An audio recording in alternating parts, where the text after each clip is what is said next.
Four ഫ്രണ്ട്സിൽ എനിക്ക് പാടാൻ പറ്റിയത് എൻ്റെ ഒരു വലിയ ഭാഗ്യമായിട്ട് കരുതുന്നു. കാരണം ദാസ് സാറിനോടൊപ്പവും അദ്ദേഹത്തിൻ്റെ മകൻ വിജയ് യേശുദാസിനോടൊപ്പമാണ് ആ പാട്ട് പാടിയിരിക്കുന്നത്. എൻ്റെ തുടക്കം എൻ്റെ ചിത്തിര താമരത്തുമ്പി എന്നായിരുന്നു. ഈ പാട്ടിന് പ്രത്യേകതകൾ പറയാനാണെങ്കിൽ ഒരുപാടുണ്ട്.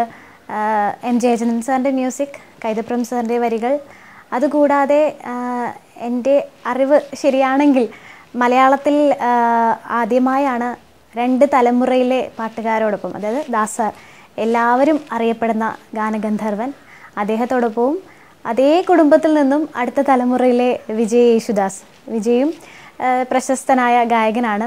2 തലമുറയിലെ ഗായകരോടൊപ്പം ഒരു ഫീമെയിൽ സിംഗർ മലയാളത്തിൽ ആദ്യമായി പാടുന്നത് ഞാനാണ് എന്ന് ഞാൻ വിശ്വസിക്കുന്നു. അത് ഞാൻ അത് ശരിയാണ്, ഞാൻ ഒരുപാട് അന്വേഷിച്ചു, അത് ശരിയാണ്. അപ്പോൾ അത്രയും അങ്ങനെ ഒരു ഭാഗ്യം കിട്ടി ഈ പാട്ടിലൂടെ.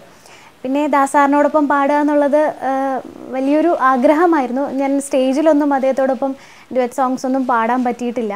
പരിചയപ്പെട്ടിട്ടുണ്ട്, അടുത്ത് കണ്ടിട്ടുണ്ട്, പക്ഷേ ഒരു പാട്ട് പാടാൻ പറ്റിയത് ഈ സിനിമയിലൂടെയാണ്. അങ്ങനെ ഒരുപാട് പ്രത്യേകതകൾ ഉള്ള ഒരു പാട്ടാണ് ഫോർ ഫ്രണ്ട്സിലെ എൻ്റെ ചിത്തിര താമരത്തുമ്പി. എൻ്റെ ചിത്തിര താമരത്തുമ്പി നിൻ്റെ കുട്ടിക്കുറുമ്പെനിക്കിഷ്ടം, ഈലക്കൂട്ടിലേ കളിക്കൊഞ്ചലേ. പിന്നെ ഈ പാട്ടിനെ കുറിച്ച് പറയുകയാണെങ്കിൽ ഇന്ന് മലയാള സിനിമയിൽ മുൻനിരയിൽ നിൽക്കുന്ന ഒരു നായികയാണ് മീര ജാസ്മിൻ. അപ്പോൾ മീര ജാസ്മിന് വേണ്ടി പാടാൻ പറ്റി, അതൊരു വലിയ കാര്യമാണ്. പിന്നെ അതുമാത്രമല്ല, സജി സുരേന്ദ്രൻ ഡയറക്റ്റ് ചെയ്ത ചിത്രം, അദ്ദേഹത്തിൻ്റെ 2 ചിത്രങ്ങളും വളരെ വലിയൊരു വിജയമായിരുന്നു. ഇവർ വിവാഹിതരായാൽ, അതുപോലെ ഹാപ്പി ഹസ്ബൻഡ്സ്. അങ്ങനെ സജിചേട്ടൻ്റെ സിനിമയിൽ പാടാൻ പറ്റി. പിന്നെ ഒരു പ്രത്യേകത, 22 വർഷങ്ങൾക്ക് ശേഷം കമലഹാസൻ മലയാള സിനിമയിൽ ഒരു ഗസ്റ്റ് റോളിൽ അഭിനയിച്ച ചിത്രം. അങ്ങനെ ഒരുപാട് പ്രത്യേകതകളുള്ള ചിത്രമാണ് ഫോർ ഫ്രണ്ട്സ്. അതിലൊരു ഭാഗമാവാൻ സാധിച്ചതിൽ ഞാൻ സന്തോഷിക്കുന്നു.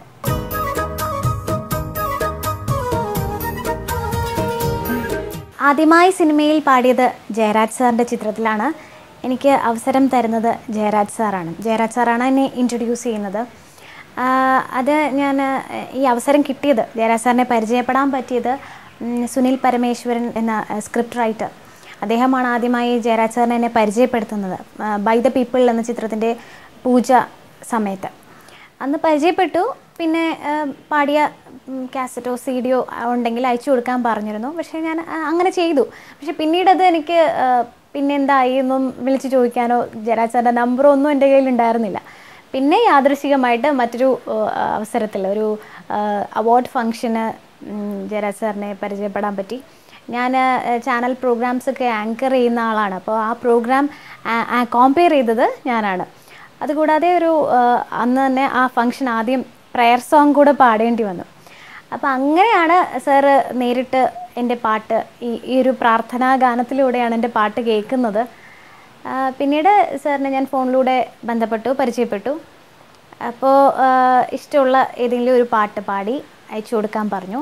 ഞാൻ അങ്ങനെ ചെയ്തു. അന്ന് ഞാൻ പാടിയ പാട്ട് ഗോപികയെ നിൻവിരൽ തുമ്പുരുമി വിതുമ്പി, പിന്നെ രാജഹംസമേ, ഈ 2 പാട്ടാണ് ഞാൻ പാടി അയച്ചു കൊടുത്തത്. അത് ജയരാജ് സാറിൻ്റെ ഒരുപാട് പ്രത്യേകതകൾ, ഒരുപാട് ഇഷ്ടമുള്ള പാട്ടാണ്. കാരണം ഭരതൻ മാഷിൻ്റെ ശിഷ്യനാണല്ലോ ജയരാജ് സാർ. അപ്പോൾ ഭരതൻ മാഷിൻ്റെ പാട്ടുകളാണ് ഈ 2 പാട്ടുകളും. അപ്പം അങ്ങനെയൊക്കെയുള്ള എനിക്കിഷ്ടപ്പെട്ട പാട്ടുകളാണ് ഞാൻ പാടി അയച്ചു കൊടുത്തത്. അത് എന്തോ യാദൃശ്ചികമായിട്ട് സാറിനും ഇഷ്ടമുള്ള പാട്ടുകളായിരുന്നു. സാറിന് ഒരുപാട് ഇഷ്ടപ്പെട്ടു. നല്ല ശബ്ദമാണ്, നമുക്ക് വരട്ടെ, അവസരം തരാം എന്നൊക്കെ പറഞ്ഞു. അങ്ങനെയാണ് അശ്വാരൂഢൻ എന്ന ചിത്രത്തിലെ ജാസി ചേട്ടൻ സംഗീതം നൽകിയ അഴകാലില എന്നുള്ള പാട്ട് പാടാൻ പറ്റിയത്. പിന്നെ നല്ലൊരു ചാൻസ് എങ്ങനെ ഉണ്ടാവും എന്ന് ഒക്കെ വിചാരിച്ചിരുന്നപ്പോഴാണ് ഞാൻ അലക്സ് പോൾ സാറിനെ പരിചയപ്പെടുന്നത്.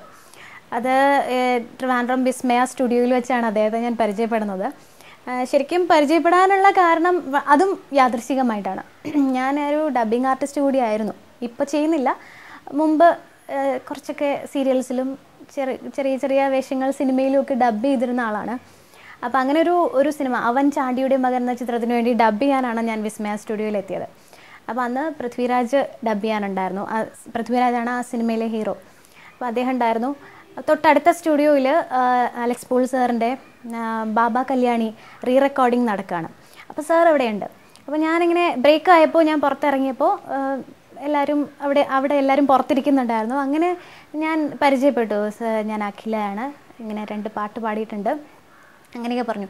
അപ്പോൾ എപ്പോഴെങ്കിലും സാറിൻ്റെ അഡ്രസ്സ് തരാണെങ്കിൽ ഞാൻ CD അയച്ചു തരാം, അല്ലെങ്കിൽ നേരിട്ട് വന്ന് കാണാം എന്ന് പറഞ്ഞപ്പോൾ എന്തിനാ അതിൻ്റെ ആവശ്യമില്ല, ഇപ്പം സ്റ്റുഡിയോയിലല്ലേ, നമുക്ക് നേരിട്ട് തന്നെ പാട്ട് കേൾക്കാമെന്ന് പറഞ്ഞ് എന്നെ സ്റ്റുഡിയോയുടെ അകത്തേക്ക് വിളിച്ചു.